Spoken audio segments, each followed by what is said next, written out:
ही साधी मटकी नाही, ही आहे मसालेदार मोड आलेल्या मटकीची धमाल भाजी.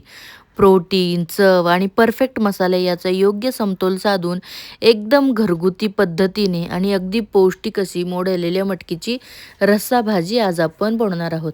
भाकरीसोबत तर एकदम कमाल लागते. तर इथं काय करायचं, मोड आलेली मटकी स्वच्छ पाण्याने धुवून घ्यायची. आता या मटकीला मोड कसं आणायचं याची शॉर्ट व्हिडिओ मी तुमच्यासोबत शेअर केला आहे, जाऊन चेक करू शकता चॅनेलवर. आता मटकीला दुसरं पाणी टाकायचं, हळद आणि मीठ टाकून मस्त असं शिजवायला ठेवायचं. आता मटकी शिजत आहे तोपर्यंत मसाला बनवून घेऊया.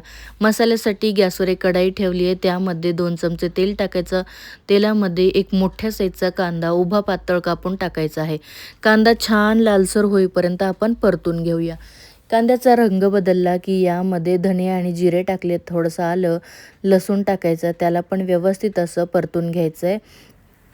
नंतर सुकं खोबरं किसून घेतलंय ते टाकलेलं आहे 2 चमचे. एक टोमॅटो असा उभा पातळ कापून घेतलाय तो पण टाकायचा आहे आणि हे सर्व जिन्नस एकदम छान लालसर होईपर्यंत आणि टोमॅटो छान मऊ शिजेपर्यंत आपण परतून घेऊया. इथे तुम्ही बघू शकताय मसाला एकदम परफेक्ट तयार झालाय. याला मिक्सरच्या भांड्यामध्ये काढूया आणि थोडंसं पाणी टाकून याला एकदम छान असं फाईन पेस्ट करून घेऊया. हे बघा अशा प्रकारे. आता सेम कढाईमध्ये मी 2-3 चमचे तेल टाकलेलं आहे. तेलामध्ये जिरे, मोहरी आणि वाटलेला मसाला टाकायचा आहे. आता तेलाचं प्रमाण तुम्ही तुमच्या आवडीनुसार कमी जास्त करू शकता. आता मसाला जो आहे तो छान तेल सुटेपर्यंत परतून घेतला की त्यामध्ये सुके मसाले टाकूया. लाल तिखट, हळद, गरम मसाला आणि काळा मसाला मी इथं वापरलेला आहे. व्यवस्थित असं परतायचं. मीठ आपण ऑलरेडी टाकलेलं आहे. मी कढीपत्ता टाकायला विसरली होती म्हणून इथं थोडासा कढीपत्ताही टाकलेला आहे. मसाल्याने बघा तेल एकदम छान सोडलेलं आहे. आता यामध्ये अगदी थोडंसं पाणी टाकायचं आहे मसाले जळू नये म्हणून. गरम पाणी जे आपण मटकी शिजायला ठेवलं होतं त्यातलंच पाणी मी टाकलेलं आहे आणि एक 2 मिनटं आपल्याला झाकण ठेवून मस्त तेल सुटेपर्यंत याला परतून घ्यायचं आहे. इथं बघू शकताय मसाल्याने छान असं तेल सुटलेलं आहे आणि रंग बघा किती सुंदर आलेला आहे. आता या स्टेजला आपण जी शिजत ठेवलेली मटकी होती ती यामध्ये टाकायची पूर्ण.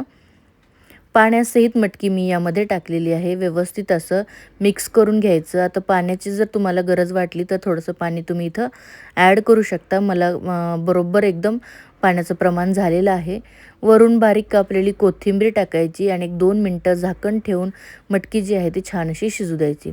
2 मिनटानंतर तुम्ही बघू शकताय मस्त अशी आपली मटकीचा रस्सा बनवून तयार आहे.